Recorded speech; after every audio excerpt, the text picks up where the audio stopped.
Gujarat high court इसकी एक bench ने राज्य में कोरोना के हालात पर सरकार से कड़े सवाल किए थे। अहमदाबाद सिविल अस्पताल की तुलना कालकोठरी से की थी। ये भी कहा था कि जरूरत पड़ने पर कोर्ट को अस्पताल के निरीक्षण पर जाना पड़ेगा। इन सब टिप्पणियों के बाद हाईकोर्ट की ये बेंच ही बदल गई। पहले जस्टिस परदीवाला इसकी अगुवाई कर रहे थे, बाद में चीफ जस्टिस विक्रमनाथ ने ये जगह ले ली। जस्टिस परदीवाला इस बेंच के जूनियर जज हो गए। नई बेंच ने फिर कोरोना मामले में दायर की गई जनहित याचिका पर सुनवाई की और इस बार गुजरात सरकार की तारीफ ही कर डाली। इंडियन एक्सप्रेस की रिपोर्ट के मुताबिक कोर्ट ने कहा कि हमारा संदेश लाउड और स्पष्ट है, जो भी मुसीबत के वक्त में मदद नहीं कर सकते उनके पास सरकार के कामकाज की आलोचना करने का भी अधिकार नहीं है। अगर राज्य सरकार कुछ नहीं कर रही होती, जैसे कि आरोप लगाया गया है, तो संभावना है कि अब तक हम सब मर चुके होते।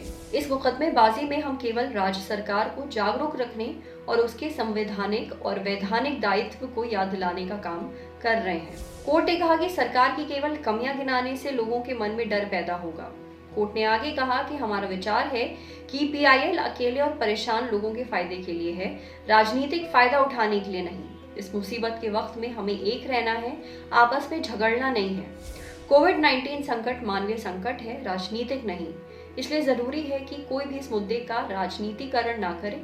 कोविड-19 का इकोनॉमी में उसके प्रभाव से ये और भी जरूरी हो जाता है कि सरकार नीतियों के नजरिए से सही काम करे।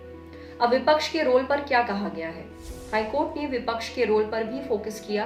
कहा कि इसे कोई मना नहीं कर रहा कि विपक्ष का रोल सरकार की कमियां बताना है, लेकिन इस वक्त आलोचना वाली जुबान की जगह मदद करने वाले हाथों की ज्यादा जरूरत है।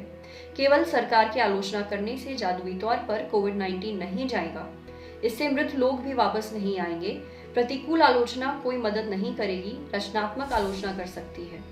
बेंच ने आगे कहा कि कोर्ट सरकार के कामकाज में दखलंदाजी नहीं करेगा, लेकिन अगर सरकार अपना काम करने में नाकाम होगी तो कोर्ट अपना कदम रखेगा। कोर्ट ने कहा कि सरकार जो भी अच्छा काम करेगी उसकी प्रशंसा जरूर होगी। अगर हमें कोई लापरवाही मिलती है तो हम आगे जाएंगे। इसके अलावा कोर्ट ने राज्य सरकार को निर्देश दिया है कि अलग अलग कैटेगरी के मरीजों के लिए प्रोटोकॉल को उल्लेखित करें, ताकि किसी तरह की लापरवाही के कारण किसी की जान न जाए। नमस्कार, आदाब, मेरा नाम है सरवत। आप देख रहे हैं दी लंदन टॉक। ये वीडियो फेसबुक पे देख रहे हैं तो हमारे फेसबुक पेज को लाइक करिए, यूट्यूब पे देख रहे हैं तो हमारे चैनल को सब्सक्राइब करिए, बेल आइकन पर जरूर क्लिक कर दीजिए, ताकि जब भी हम कोई नया वीडियो अपलोड करें तो उसका नोटिफिकेशन आप तक सबसे पहले पहुंचे। Thank you.